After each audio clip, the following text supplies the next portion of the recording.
Yang pertama, sistem saraf. Semua hal tersebut dapat terjadi karena disebabkan oleh sistem persarafan tubuh, yang juga bisa disebut dengan sistem koordinasi. Sistem saraf memiliki 3 fungsi, yaitu 1. Sebagai pengatur organ tubuh, 2. Sebagai pusat pengendali tanggapan, 3. Sebagai alat komunikasi dengan dunia luar. Sistem saraf terbagi menjadi 2 bagian, yaitu sistem saraf pusat yang terbagi lagi menjadi saraf otak, sumsum tulang belakang. Yang pertama, otak. Otak terdiri dari 4 lobus. Yang pertama, temporal, terletak di sisi samping kepala dan berperan sebagai pendengaran serta pengulangan. 2. Lobus parietal, yang ditutupi oleh tulang parietal dengan peran sebagai integrasi sensasi terdiri dari 4 lobus. 2. Lobus occipital adalah daerah yang bertanggung jawab pada penglihatan ukuran, warna, dan cahaya. 3. Frontal, yang terletak di bawah tulang frontal tengkorak dan berperan sebagai pembentukan memori dan kepribadian. 4. Lobus temporal, terletak di sisi samping kepala dan berperan sebagai pendengaran serta pengulangan bahasa. Selanjutnya, sumsum tulang belakang adalah penghubung antara otak dan saraf di seluruh tubuh. Sumsum tulang belakang dibagi menjadi 4 wilayah: serviks, toraks, lumbal, dan eferen, yang bergabung membentuk saraf perifer. Sistem saraf perifer saraf tulang belakang eferen bertanggung jawab untuk membawa informasi dari tubuh ke otak, dan begitu sebaliknya. Sistem saraf tepi terletak di luar otak, sumsum tulang belakang. Sumsum tulang belakang dibagi menjadi 2 sistem yang lebih kecil, disebut sistem saraf somatik. Yang kedua yaitu sistem endokrin, adalah salah satu sistem yang bertanggung jawab untuk komunikasi dan integrasi antara berbagai jaringan tubuh.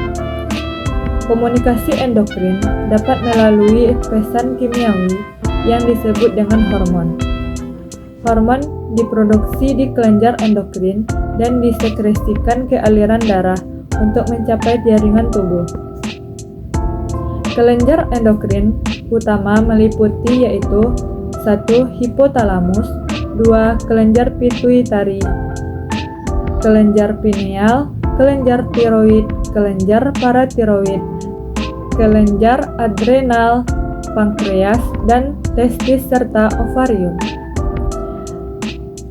Selanjutnya, kelenjar paratiroid menghasilkan hormon yang mengatur kalsium dan fosfor, sedang hormon tiroid mengontrol laju metabolisme. Kemudian, hipotalamus menghubungkan sistem saraf ke sistem endokrin, sedangkan hipofisis dikenal sebagai kelenjar utama karena mengontrol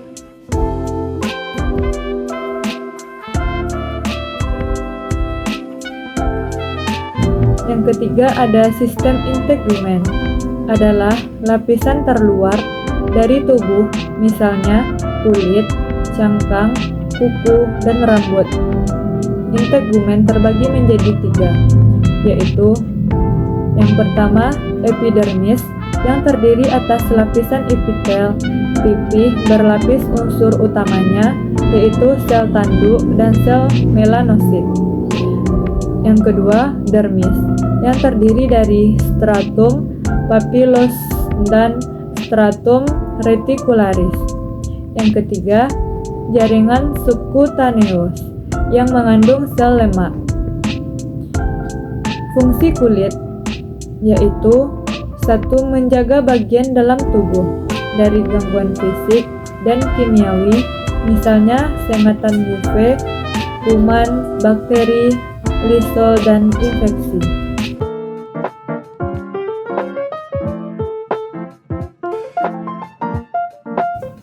adalah sistem daya tahan tubuh terhadap substansi asing yang terpapar ke dalam tubuh. Bisa berasal dari dalam dan luar tubuh. Apabila imunogen terpapar ke dalam tubuh, maka tubuh akan merespon dengan membentuk respon dari sistem imun. Fungsi sistem imun yaitu 1. Melawan patogen atau kuman yang membawa penyakit. 2. Mengeluarkan patogen dari tubuh. 3. Memperbaiki jaringan yang rusak dan melawan penyakit yang mengubah tubuh. Yang keempat ada sistem hematologi. Adalah sistem yang mempelajari mengenai darah, baik darah merah, trombosit, sel darah putih, dan plasma darah. 1. Eritrosit berbentuk cekung tidak berinti dengan jumlah 5 juta. 2. Leukosit memiliki inti berbentuk bulat dengan jumlah 10.000. 3. Trombosit berbentuk bulat lonjong dengan jumlah 150.000 sampai 450.000. 4. Plasma darah yaitu cairan darah.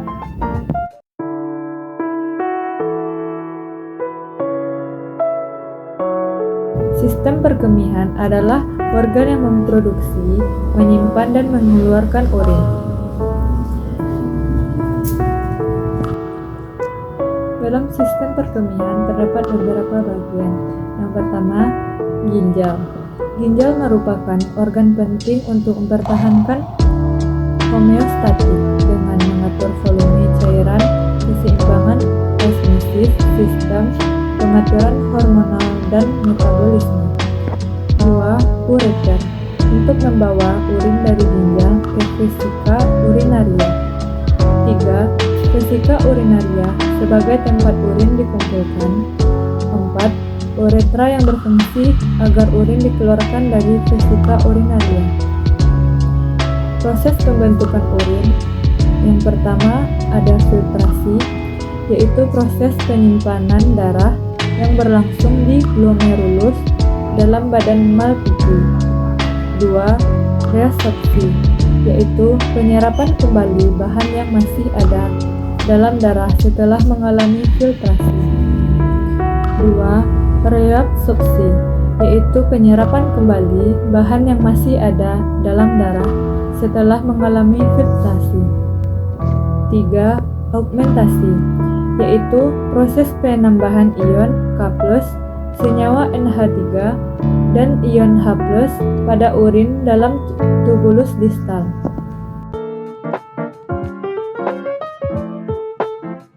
Selanjutnya ada sistem pencernaan.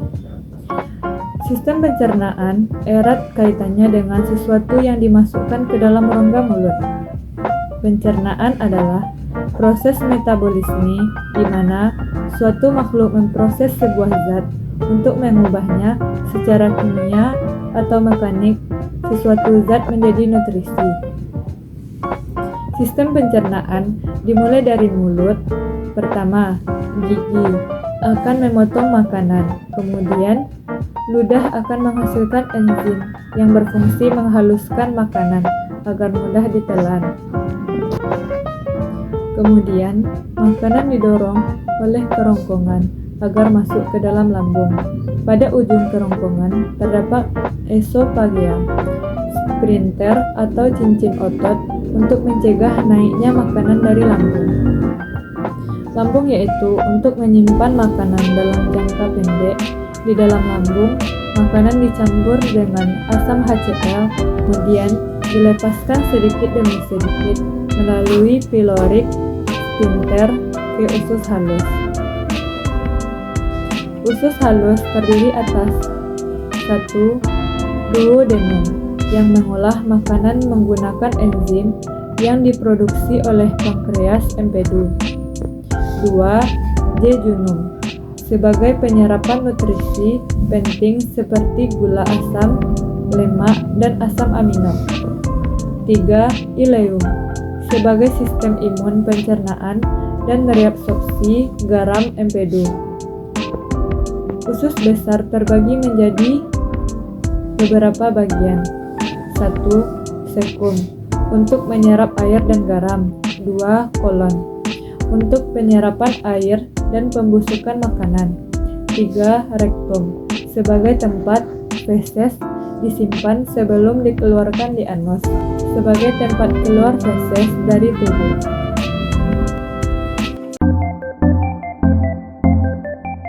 Selanjutnya ada sistem kardiovaskular.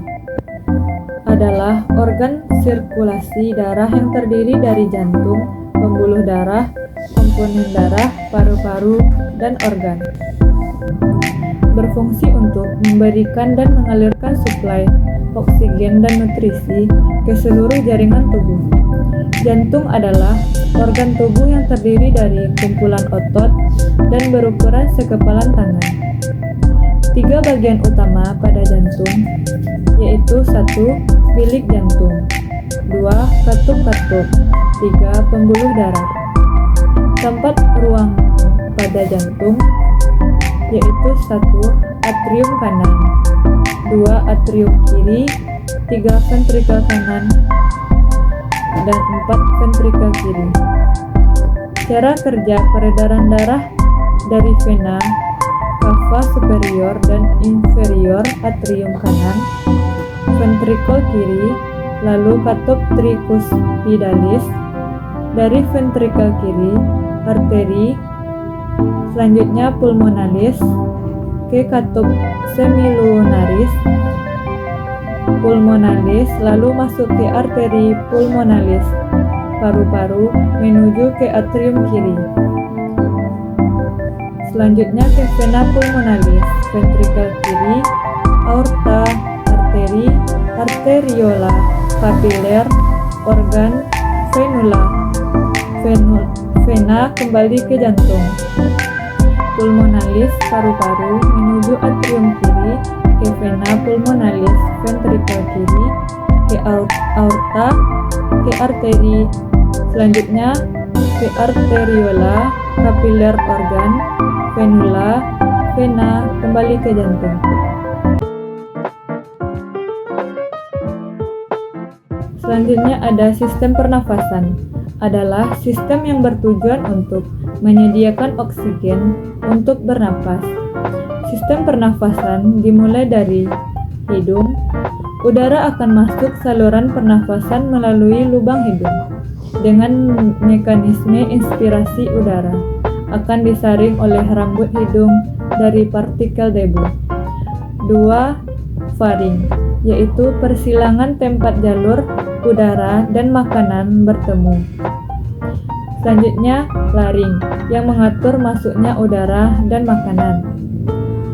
Dan yang keempat, trakea. Di dinding trakea terdapat kartilago atau tulang rawan. 5. Bronkus, masing-masing mengarah ke salah satu dari paru-paru. 6. Alveolus, merupakan kantong udara yang berfungsi untuk pertukaran gas, oksigen, dan karbon dioksida. Sistem muskuloskeletal adalah sistem yang terdiri dari otot, jaringan ikat, saraf, serta jantung. Jika sistem ini terganggu, maka kemampuan dalam bergerak dan melakukan aktivitas juga bisa terganggu. Sistem muskuloskeletal terdiri dari susunan tulang. 1. Tulang frontal atau dahi. 2. Temporal atau pelipis, masal, tulang hidung, clavide, tulang selangka, sternum, tulang dada, kostal, kartilago atau tulang rawan, sipoid, proses atau tulang bawah dada, true ribs, tulang rusuk sejati, false rib, tulang rusuk palsu, floratin atau tulang rusuk melayang, lumbar vertebrae, ilium atau tulang panggul, sternum, tulang segitiga, kokocik atau pangkal tulang panggul, isium atau tulang duduk, pubis, tulang kemaluan, pubis symphysis, humerus, tulang lengan atas, radius tulang pengumpil, ulna tulang hasta, kaps atau pergelangan tangan, falanges atau jari, femur tulang paha, patella tulang tempurung, tibia atau tulang kering, fibula atau tulang paha. Yang terakhir ada sistem reproduksi. Sistem reproduksi berbeda baik pada wanita maupun pria. 1. Testis adalah sesuatu yang menghasilkan testosteron dan sperma dengan jumlahnya 2 buah. 2. Penis adalah organ yang membawa urin dan air mani keluar dari tubuh, mengeluarkan sperma ke dalam vagina saat proses hubungan seksual. 3. Skrotum adalah kantong kulit yang menghubungkan testis dengan penis. 4. Terdapat kelenjar prostat yang menjadi tempat untuk mengeluarkan cairan nutrisi untuk sperma, dan cairan tersebut bersama-sama disebut air mani, dan nutrisinya menjaga sperma tetap hidup. Sistem reproduksi wanita memiliki 2 ovarium yang berisi sel telur, dan 1 sel telur akan dilepaskan setiap bulan. Dari salah satu ovarium, telur kemudian berjalan di sepanjang saluran telur atau saluran tuba. Saluran yang menghubungkan ovarium ke rahim adalah tempat bayi berkembang. Di ujung rahim adalah leher rahim. Vagina adalah tempat berlangsungnya proses hubungan seksual.